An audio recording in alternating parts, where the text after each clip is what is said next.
प्रिय विद्यार्थियों, आप सबका चैप्टर नंबर सेकंड में एक बार फिर स्वागत करते हैं। प्रिय विद्यार्थियों, आपको बता दूं कक्षा 10वीं के बोर्ड एग्जामिनेशंस में chapter number second electronics and hardware trade के विद्यार्थियों के लिए अति महत्वपूर्ण जो पर्सन है वो आपको इस चैप्टर में बताने वाला हूं। लगभग 8 से 10 क्वेश्चन इस चैप्टर में आपको बोर्ड एग्जाम्स में डायरेक्टली देखने को मिलेंगे। आपको बता दूँ, औजारों में हम बात करें सामान्य रूप से तो पेचकस, phase tester, combination plier, stripper, drill इत्यादि जो है ये हमारे पास में उपकरणों के लिहाज से इलेक्ट्रिकल्स में देखे जाते हैं। अगर इसमें हम बात करें तो बेसिकली हम करंट की बात करें तो करंट को मापने के लिए जो यंत्र यूज़ किया जाता है वो एमीटर है। वोल्टेज को मापने के लिए वोल्टमीटर यूज़ करते हैं और पावर को मापने के लिए वाटमीटर यूज़ करते हैं। अगर मैं तीनों चीज़ों को या फिर वोल्टेज, करंट, प्रतिरोध इन सभी को अगर मैं एक ही यंत्र से मापूँ तो उसका नाम है मल्टीमीटर। मल्टीमीटर याद रखें, मल्टीमीटर से हम वोल्टेज, करंट, साथ ही प्रतिरोध इत्यादि जो क्वांटिटीज़ है वो अपन एक ही मीटर से माप सकते हैं, जिसका नाम यहाँ पे मल्टीमीटर है। ठीक है। नेक्स्ट हमारे पास में जो है उसके बाद में प्रतिरोध मापने के लिए जो यंत्र यूज़ किया जाता है उसका नाम हम यहाँ पे बात कर रहे हैं ओम मीटर से अपन प्रतिरोध माप सकते हैं। मल्टीमीटर में हम सामान्य सी जानकारी मैंने आपको बता दी कि इसमें अपन एमीटर, ओम मीटर, साथ यहाँ पे वोल्ट मीटर सभी का हम यहाँ पे प्रशिक्षण, ट्रांजिस्टर का प्रशिक्षण, कैपेसिटर का प्रशिक्षण, आवर्ती इत्यादि अपन इसमें डिजिटल और एनालॉग रूप में इसकी जानकारी ले सकते हैं। नेक्स्ट हमारे पास में जो इंपॉर्टेंट है अध्याय सेकंड में हम बात कर रहे हैं तो इसके अंदर हमारे पास में मल्टीमीटर हो गया। अब मल्टीमीटर में आप स्क्रीन पे देख सकते हैं इस प्रकार का मल्टीमीटर होता है, लेकिन यहाँ पे आपको थ्योरी में ये चीज़ें नहीं पूछेगा। आप सिंपल इतना याद करके जाएं कि मल्टीमीटर से अपन कौन कौन सी जो गणना कर सकते हैं, तो आपका वोल्टेज, करंट और हमारे पास में प्रतिरोध इनका मापन हम मल्टीमीटर से कर सकते हैं। अगर वोल्टेज की बात करें तो वोल्टमीटर हो गया, एमीटर की बात करें तो एमीटर हो गया और प्रतिरोध की बात करें तो ओम मीटर हो गया, और इन तीनों को मिला दें तो यंत्र का नाम हो जाता है मल्टीमीटर। ठीक है, एक से अधिक के जो राशियां हैं उनका मापन करने के लिए। नेक्स्ट है लाइन टेस्टर। लाइन टेस्टर में आपको सिंपली याद रखना है, आप स्क्रीन पे वैसे तो देख पा रहे हैं कि यहाँ पे नियोन लैंप लगा होता है, मेटालिक रोड होती है और इसमें फेस वायर के अंदर जो विद्युत धारा है उसका प्रशिक्षण करने के लिए हम यूज़ करते हैं। इसे हम नियोन स्क्रू ड्राइवर भी कहते हैं, टेस्ट पिन भी अपन इसको कह सकते हैं। इसकी संरचना आप स्क्रीन पे देख पा रहे हैं, ये मेटालिक स्ट्रक्चर होता है, ये स्प्रिंग कनेक्टर होता है, यहाँ पे नियोन लैंप लगा होता है, यहाँ पे प्रतिरोध होता है और यहाँ पे मेटालिक रोड होती है जिसे हम नियोन टेस्टर कहते हैं। नेक्स्ट मुख्य भागों की हम बात करें तो मुख्य भाग आप यहाँ पे देख लीजिएगा, धातु की छड़, बॉडी, रेजिस्टर, ये सभी जो है इसके मुख्य भाग हैं। आपसे पूछ सकता है कोई दो भाग यहाँ पे लिखो, प्रतिरोध, स्क्रू ड्राइवर जिसमें हम नियोन टेस्टर की बात कर रहे हैं। Next topic screw driver. आप देख सकते हैं सिंपली किसी भी इलेक्ट्रिकल्स के स्क्रू को खोलने के लिए स्क्रू ड्राइवर का यूज़ किया जाता है, जो बेसिकली हैंडल के एंटी क्लॉकवाइज यहाँ पे दिशा में घूमने के लिए स्क्रू को ढीला कर सकता है। यहाँ पे इसका डायग्राम आप देख सकते हैं, ये टिप होती है, यहाँ पे इसको स्नैक कहते हैं, ये हैंडल और ये आपका हेड होता है, ये आपका स्क्रू ड्राइवर होता है।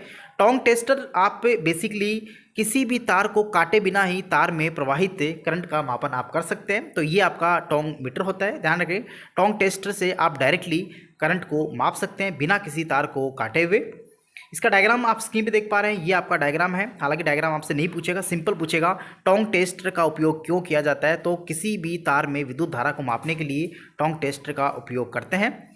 नेक्स्ट हमारे पास में अगला जो है वो कॉम्बिनेशन प्लायर है। कॉम्बिनेशन प्लायर से सिंपली अपन कंबाइन में कटिंग और ग्रिपिंग का काम करते हैं, जिसमें काट भी सकते हैं और ग्रिप भी लगा सकते हैं। ये आपका इसका डायग्राम है, यहाँ पे जा है, ये पाइप ग्रिप है, कटर है, ये पाइवोट पॉइंट्स है, ये हैंडल है। ठीक है।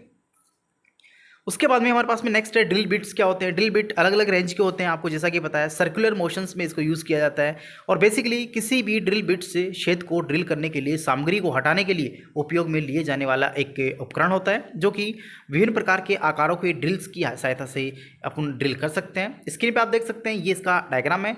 हालांकि अभी आपको डायग्राम याद नहीं करना, सिंपल याद करना है ड्रिल मशीन का उपयोग क्या होता है। टांका यानी कि सोल्डरिंग क्या होती है? बेसिकली दो चालक धातु को आपस में जोड़ने के लिए जो प्रक्रिया की जाती है, जो विधि की जाती है, उसे सोल्डरिंग कहते हैं। ये सोल्डरिंग बेसिकली इसमें अपन आयरन होना चाहिए, टांका लगाने के लिए तार होना चाहिए, पेस्ट होना चाहिए। इन तीनों चीज़ों की आवश्यकता किसी भी तार को जोड़ने के लिए यूज़ की जाती है। बेसिकली मुद्रित सर्किट बोर्ड यानी कि पीसीबी पर इलेक्ट्रॉनिक्स घटकों को शामिल करने, उनको जोड़ने, उनको संयोजन करने के लिए उपयोग में ली जाती है। इसका जो वायर है, जो वायर होता है वो लेड और टिन का बना होता है। ध्यान रखना, लेड और टिन धातु का, ये याद करके जाना कि सोल्डरिंग वायर किस धातु का बनाया जाता है, तो लेड और टिन धातु का बनाया जाता है। टाँका लगाने में इसका उपयोग किया जाता है। ठीक है, ये आपकी उसका डायग्राम है। डायग्राम आपको याद नहीं करना, बेसिकली इतना याद करना है सोल्डरिंग मशीन क्या होती है और इसमें जो यूज़ करने वाला तार है वो किस धातु का बना होता है। मेगर मीटर की हम बात करें, ये हमारे पास में इंसुलेशन प्रतिरोध को मापने के लिए यूज़ किया जाता है। मेगर मीटर का उपयोग हम किसी भी प्रतिरोध को मापने के लिए यूज़ करते हैं, जो कि बेसिकली एनालॉग और डिजिटल दो प्रकार के होते हैं। तो यह आपका डिजिटल है, ये आपका एनालॉग है। ठीक है, अगला wire lungs. Basically wire lungs से टर्मिनल्स को कनेक्ट करने के लिए तार होते हैं जो आपस में उनका संयोजन करते हैं, उनको जोड़ते हैं। नेक्स्ट आप बात करें वायर स्टीपर। वायर स्टीपर से बेसिकली सुरक्षात्मक कोटिंग को हटाने, किसी भी चालक तार से बिजली का काम करने में इसका उपयोग किया जाता है। ये एक पोर्टेबल हैंड टूल्स होता है। नेक्स्ट हम बात करें, ये डायग्राम आप देख सकते हैं, डायग्राम। ठीक है, नेक्स्ट हम बात करें अगले टॉपिक्स पे। तो रेंच क्या होता है? रेंच एक प्रकार का एडजस्ट करने योग्य रेंच स्पेनर होता है जिसका उपयोग लोहे के पाइप को पकड़ने, साथ ही उनको गोल सतह के साथ फिटिंग के लिए यूज़ किया जाता है। इसकी आकार की बात करें तो इसका आकार काफ़ी इंपॉर्टेंट है। 2 इंच से लेके 48 इंच के आकार के अपन रेंच सामान्य रूप से इलेक्ट्रिकल यूज़ करते हैं। हैमर की बात करें, धातु के पीस वाला एक उपकरण होता है जो कि लंबी पतली आम लकड़ी के हैंडल के अंत में फिक्स किया जाता है, जिसका उपयोग चीज़ों को ठोकने, धातु की चादर का आकार देने इत्यादि में इसका यूज़ किया जाता है। ये आपका हैमर है, आप इसको देख सकते हैं। उसके बाद में सीडी क्या होती है? सीडी बेसिकली कठोर सीडी, रोल सीडी, ज़्यादा एग्जाम पॉइंट ऑफ से इंपॉर्टेंट नहीं है, आप इसको कट कर सकते हैं, इसको मत देख के जाना। चलिए बात करते हैं काफ़ी इंपॉर्टेंट क्वेश्चंस के बारे में। यहाँ पे एक स्क्रू जो है थ्रेड्स से बना होता है, आप इसको देख सकते हैं। क्वेश्चन नंबर फर्स्ट में ऑप्शन नंबर सी इसका राइट है। सीट को धातु को आकार देने के लिए कौन सा उपकरण यूज़ किया जाता है? तो आपका हैमर हो गया, ऑप्शन नंबर ए हो गया। पाइप रिंच आकार में हम बात करें तो बेसिकली 50.8 है और 1219 mm का होता है। बेसिकली ये 2 इंच से लेके 48 इंच के बीच में इसकी साइज होती है, जिसको मैंने mm में चेंज किया, तो ऑप्शन नंबर बी जो है करेक्ट इसका आंसर है, काफ़ी इंपॉर्टेंट है। वायर स्टीपर को हम फिक्स और मूवेबल के रूप में यूज़ कर सकते हैं, ऑप्शन नंबर डी। तार कनेक्टर के रूप में लंग्स को अपन यूज़ करते हैं, ऑप्शन नंबर ए जो है बिल्कुल करेक्ट है। इंसुलेशन प्रतिरोध मापना है तो मेगर मीटर का अपन को यूज़ करना होगा। एसी वोल्टेज को मापने के लिए निम्न में से कुछ एसी वोल्ट मीटर यानी कि मल्टीमीटर से अपन नाप सकते हैं, क्योंकि वोल्ट मीटर इसमें ऑप्शन में नहीं है, तो मल्टीमीटर से अपन वोल्ट मीटर नाप सकते हैं। इंसुलेशन प्रतिरोध को मापने के लिए मेगर मीटर का यूज़ किया जाता है। लोहे की पाइप को फिटिंग को गोल सतह देने के मोड़ने के लिए रेंच का उपयोग किया जाता है। तार का इंसुलेशन अपन वायर स्टीपर से हटा सकते हैं। नेक्स्ट, खाली स्थान को आपको भरना है। कॉम्बिनेशन प्लायर का उपयोग कटिंग, ग्रिपिंग इत्यादि में किया जाता है।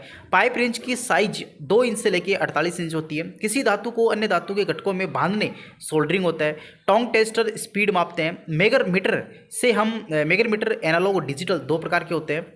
सोल्डरिंग को टाँका भी अपन कहते हैं। सीडी को कठोर और रोल करने योग्य है। पे वायर जो लाइव वायर है उसमें अपन नियोन लैंप का यूज़ किया जाता है, जो कि लाइन टेस्टर होता है। ड्रिलिंग अभ्यास में सर्कुलर मोशंस का उपयोग किया जाता है। प्रतिरोध वोल्टेज और एमीटर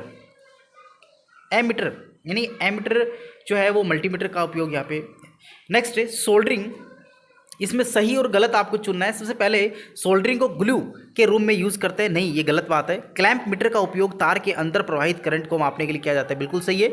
मल्टीमीटर का डायोड परीक्षण के लिए उपयोग में किया जाता है, मल्टीमीटर का डायोड बिल्कुल सही है। तार के इंसुलेशन के स्ट्रिपिंग के लिए कॉम्बिनेशन प्लायर, तार का इंसुलेशन स्ट्रिपिंग के लिए कॉम्बिनेशन प्लायर का, ठीक है। नेक्स्ट, डायोड के प्रशिक्षण के लिए लाइन टेस्टर, नहीं ये गलत हो जाएगा। मल्टीमीटर एसी डीसी नाप सकता है, बिल्कुल सही है। वायर लंग्स का उपयोग कनेक्टर, सही है। तार को काटने के लिए रेंच, नहीं ये बात गलत है। वायर लंग्स का उपयोग वायर को समाप्त करने के लिए किया जाता है, वायर लंग्स नहीं गलत है। ऑप्शन नंबर नेक्स्ट क्वेश्चन 10वां, एक तार के इंसुलेशन प्रतिरोध को खोजने के लिए मेगर का उपयोग किया जाता है, बिल्कुल सही है। ऑप्शन नंबर 10वां क्वेश्चन राइट है। तो इस प्रकार से दोस्तों हमने चैप्टर नंबर 2 जो है उसका भी मैंने अपने अध्ययन कर लिया कि आपको 2 चैप्टर से क्या क्या चीज़ें पढ़ के जानी है और क्या क्या चीज़ें आपको नहीं पढ़ के जानी। सबसे पहले मल्टीमीटर, उसके बाद में आपका screw driver, neon tester, drill machine, उसके बाद में हमारे पास मेगर है, कितने प्रकार के होते हैं, और उसके बाद में हमारे पास में जो इम्पोर्टेंट था, जो टॉपिक था वो मैंने आपको बताया कि रेंच की साइज। उसके बाद में हमने जो डिस्कस किया वो वायर स्टीपर के बारे में किया, रेंच के बारे में किया, हैमर के बारे में किया, वायर लंग्स है, और काफ़ी इंपॉर्टेंट टॉपिक है सोल्डरिंग। आयरन जो है उसके जो तार होता है वो किस धातु का बनाता है। तो ये चीज़ें आपको एग्जाम्स में काफ़ी इंपॉर्टेंट है, इनको पढ़ के जाएँ। तो आई होप आपको ये चीज़ समझ में आई होगी यार। चैनल को सब्सक्राइब और बेल आइकन्स को बिल्कुल दबाना ना भूलें, क्योंकि आपको इस प्रकार की वीडियोज़ इस चैनल पर मिलते रहते हैं। चलिए बात करते हैं अध्याय नंबर 3 की, जो कि नेक्स्ट पार्ट में अपन बात करेंगे। तो चलिए अभी के लिए इतना ही। थैंक